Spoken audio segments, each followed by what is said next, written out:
Welcome viewers, welcome to my channel. Good evening. আজকে তোমাদের কয়েকটা ছোট ছোট সেন্টেন্স দেখাবো যেটা কিভাবে তৈরি করা হয়। একই ধরনের সিমিলার সেন্টেন্সও তোমরা এইভাবে তৈরি করতে পারো। দেখো, আমি প্রথমে লিখেছি নেবার মতো একটা ছাতাও ছিল না। সেরকম খাবার মতো একটা আমও ছিল না। বলার মতো একটা লোকও ছিল না। একটা সেন্টেন্সের ফ্রেমিং যদি খেয়াল করি, বাকিগুলো সেরকমভাবেই হবে। এবার ইংরেজিটা খেয়াল করে দেখো, নেবার মতো একটা ছাতাও ছিল না। তাহলে কি করবো আমরা?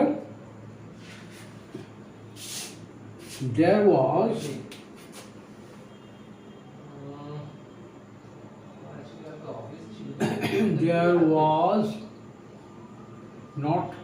was not ছিল না কি একটা ছাতাও। এই ছাতাও জন্য আমরা ইভেন কথাটা ব্যবহার করি। হ্যাঁ, তা আমরা বলতে পারি নট ইভেন অ্যান আমব্রেলা, এটাও বলতে পারি নট ইভেন আমব্রেলা, কিন্তু ইভেন কথাটা না বললেও হয়। সুতরাং আমরা বলবো not an umbrella, not an umbrella.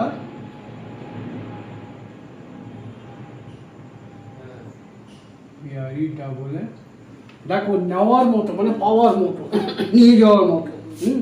সেখানে আমরা বলবো টু বি হ্যাড। দেখো, নেওয়ার মতো বললে আমরা বলতে পারি টু বি টেকেন। নেওয়ার মতো টু বি টেকেন, কিন্তু টু বি টেকেন না বলে যেটা আমরা বলবো, there was not an umbrella to be had, তার মানে পাওয়ার মতো, টু বি হ্যাড। এখানে নেবার মতো বলতে টু বি টেকেনও বলতে পারি। এটা হ্যাডটা হচ্ছে হ্যাভের third form, have had had, ঠিক আছে? সেই রকম দেখো, যদি বলি খাবার মতো একটা আমও ছিল না, দেয়ার ওয়াজ নট এ ম্যাঙ্গো। কি বলবো? খাবার মতো টু বি ইটেন, সেখানে বলবো B eaten. There was not a mango to be eaten. একটা আম ছিল না, there was not even a mango, not a single mango, এরকম ভাবে বলতে পারি। There was not a single mango to be eaten, এরকম বলতে খাওয়ার মতো একটা আমও ছিল না, there was not a single mango, এরকম ভাবে বলতে পারি। There was not a single mango to be eaten, এরকম ভাবে বলতে পারি। আবার দেখো, পড়ার মতো একটা বইও ছিল না, there was not a book, not a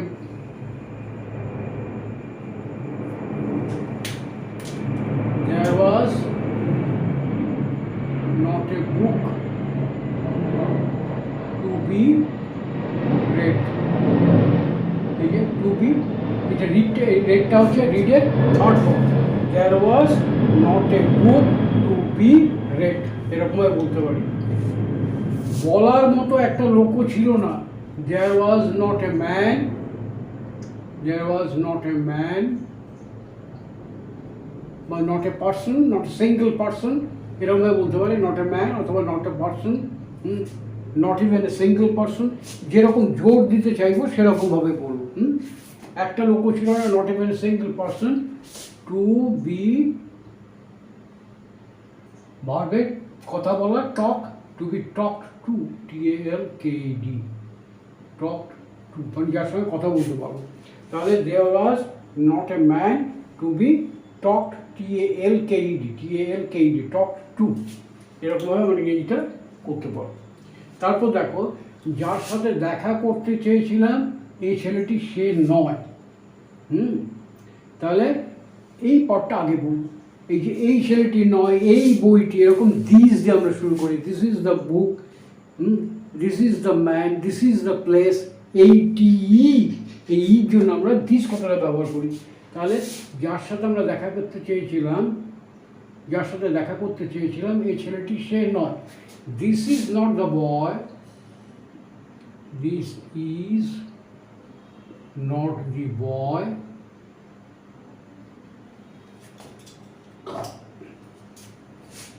এইখানে দেখো, this is not the boy hmm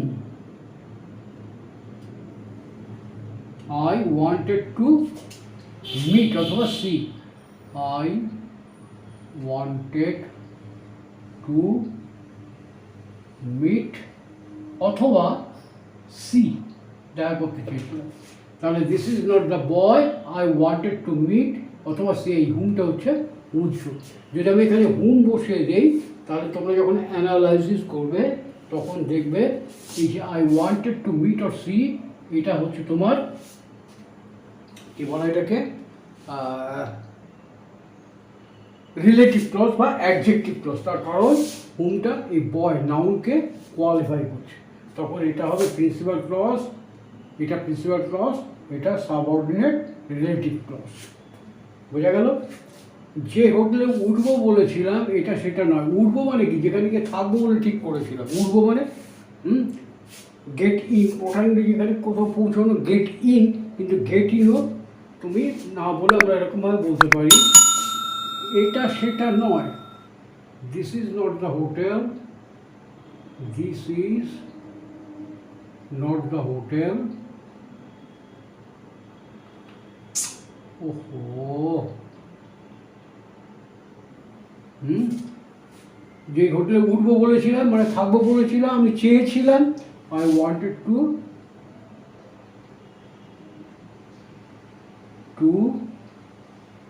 stay in, যার মধ্যে থাকবো বলে বা ঠিক করেছিলাম এই হোটেলটা সেটা নয়। This is not the hotel I wanted to stay in.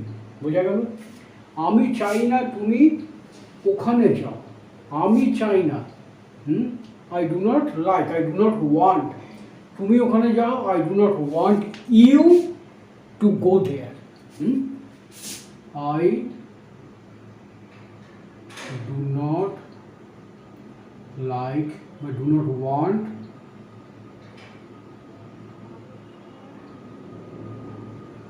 You to go there. THER। এবার দেখো, আমি চাই না তুমি একলা ওখানে যাও, আমি চাই না তুমি একলা ওখানে যাও, তাহলে কি হবে? I do not want you to go there alone. আমি চাই না তুমি এখানে আসো, আমি চাই না তুমি, আমি চাই না তুমি এখানে, এই ওখানে জায়গা বললাম, এখানে আসো। তাহলে কি হবে? I do not want you to come here. আমি চাই না তুমি এখানে, আমি চাই না তুমি এখানে প্রায়ই আসো, প্রায়ই।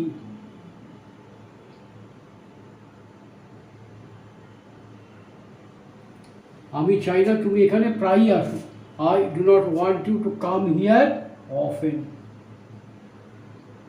অথবা off and on, off and বলতে পারি, অথবা off and on, off and on. প্রায়ই না বলে যদি বলি বারবার, আমি চাই না তুমি এখানে বারবার আসো, আমি চাই না তুমি, আমি চাই না তুমি এখানে বারবার আসো, I don't want you to come here again and again. তখন কি বলবো? Again and again.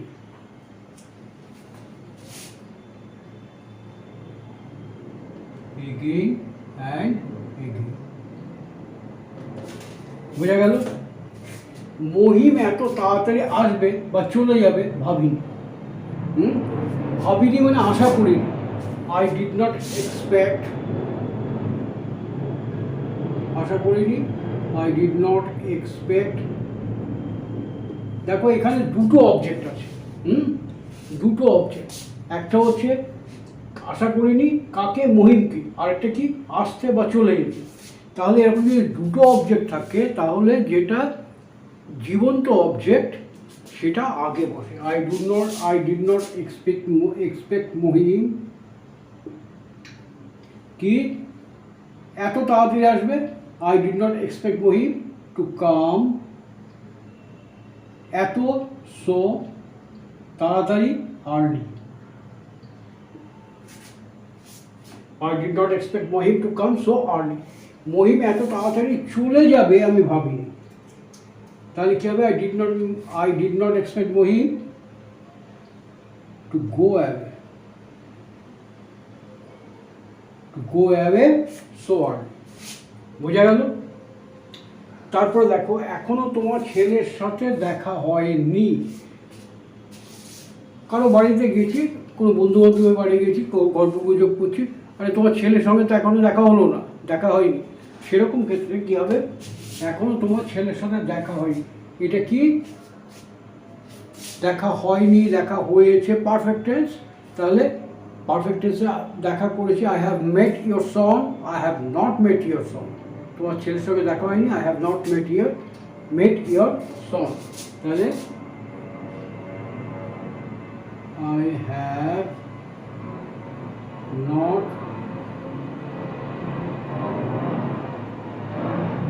met have, এটা কি হ্যাভ থাকলে পরে এখানে মূল ভার্বটার থার্ড ফর্ম হবে, এটা সবসময় খেয়াল রাখবেন। I have not met your son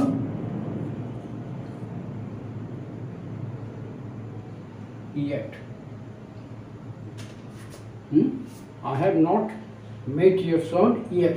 কিন্তু যদি স্ট্রিক্টলি গ্রামারের কথা চিন্তা করা হয়, তাহলে তোমার যেহেতু ইয়েট এখনও, এটা অ্যাডভার্ব অফ ফ্রিকোয়েন্সি বা টাইম, এটাকে অ্যাডভার্ব অফ টাইমও বলা হয়, এইটা, এই ইয়েটটা এইখানে আসা উচিত। I have not yet met your son. কিন্তু প্রচলিত রীতি হচ্ছে ইয়েটটাকে পরে দেওয়া। I have not met your son yet. তারপরে দেখো, ধনী না হওয়া কখনো কখনো আশীর্বাদ। হওয়া, হয়ে থাকা, এগুলো আমরা বিইং দিয়ে ব্যবহার করে থেকে থাকি। আগে আমরা প্রচুর এক্সাম্পল দেখেছি। তাহলে ধনী না হওয়া, নট বিইং রিচ, এটা হচ্ছে সাবজেক্ট। কখনো কখনো আশীর্বাদ ইংরেজি কি? ব্লেসিং। তাহলে not being rich,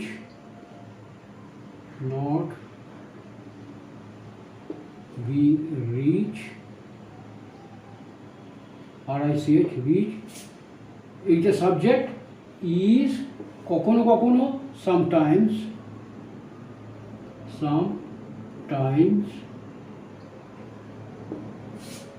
A blessing.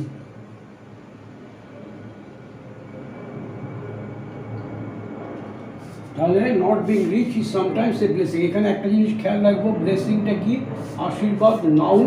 আমরা কোনো নাউন যখন প্রথম ব্যবহার করব, এখানে একটা ছোট বাক্য, কিন্তু তাহলে ওইটা প্রথমেই ব্যবহার করছি, সেক্ষেত্রে সবসময় নাউনের আগে একটা আর্টিকেল এ অথবা অ্যান বা দি বসবে না, এ অথবা অ্যান বসবে। কিন্তু এই কথাটা যদি পরে একটা সেন্টেন্সে থাকতো, সেখানে যেমন ধনী না হওয়া কখনো কখনো আশীর্বাদ, আমরা এই আশীর্বাদটাকে চাই। তখন এই আশীর্বাদ যখন দ্বিতীয়বার ব্যবহার করবো, we want to have this blessing, we want to have, এইবার দেখো, এই যদি ব্লেসিংয়ের আগে ব্যবহার করি, তাহলে এটা দি হয়ে যাবে। we want to have the blessing। দ্বিতীয়বার যখন ব্যবহার করব, তখন দি হবে। তাহলে মনে রাখতে হবে, আমরা অনেক সময় প্যারাগ্রাফ লিখি বা একটা বাক্যের মধ্যে প্রথমে কোনো নাউন ব্যবহার করছি, প্রথমবার যখন ব্যবহার করছি বা একবারই ব্যবহার করছি, সেই ক্ষেত্রে তার আগে একটা আর্টিকেল এ অথবা অ্যান বসাতে হয়। রামকে স্টেশনে না পেয়ে অসহায় লাগছিল। তাহলে দেখো, এখানে not being rich, not getting Ram, not seeing Ram, দেখতে না পেয়ে পার্টিসিপল দিয়ে করতে হবে। রামকে স্টেশনে না পেয়ে, নট গেটিং রাম,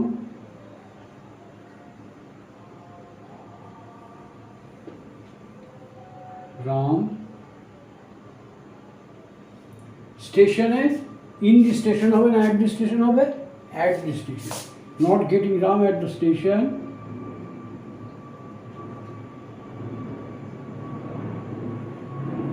অসহায় লাগছিল, মানে আমি অসহায় বোধ করছিলাম। I felt helpless. HELP, আমার লেখাগুলো ঠিক মতো হচ্ছে না, ভুলভাল হচ্ছে একটু। হেল্পলেস, অসহায়। তাহলে not getting Ram at the station, I felt helpless, এই হবে ইংরেজিটা। আশা করি মোটামুটি তোমরা ধরে নিয়েছো, কিছুটা বুঝতে পেরেছো। একটু বারবার দেখে নিও, তাহলে দেখবে এই ধরনের সেন্টেন্স করতে কোনো অসুবিধা হচ্ছে না। Okay, thank you very much for watching my video. তোমরা যারা নতুন দেখছো আমার ভিডিও, তাদের বলবো, যারা নতুন এখনও আমার চ্যানেলটাকে সাবস্ক্রাইব করোনি, তাদের যদি মনে হয় ভিডিওটা হেল্পফুল, তাহলে প্লিজ সাবস্ক্রাইব করে নোটিফিকেশান বেলটা অন করে রেখো, যাতে পরবর্তী ভিডিওগুলো তোমরা সময় মতো পেয়ে যাও। ভালো থেকো, সুস্থ থেকো, মন দিয়ে পড়াশোনা করো। তবে আমি একটা কথা বলবো, যে আমি যে ভিডিওগুলো করছি মূলত কিন্তু তোমার স্কুল কলেজের ছেলে মেয়েদের জন্য, বিশেষ করে যারা, আর তাছাড়া যারা কোনো চাকরি বাকরি পরীক্ষার জন্য প্রিপারেশান নিচ্ছ তাদের জন্য, তাদের একটু মনোযোগ দিয়ে দেখতে বলবো। ওকে, থ্যাংক ইউ, গুড নাইট।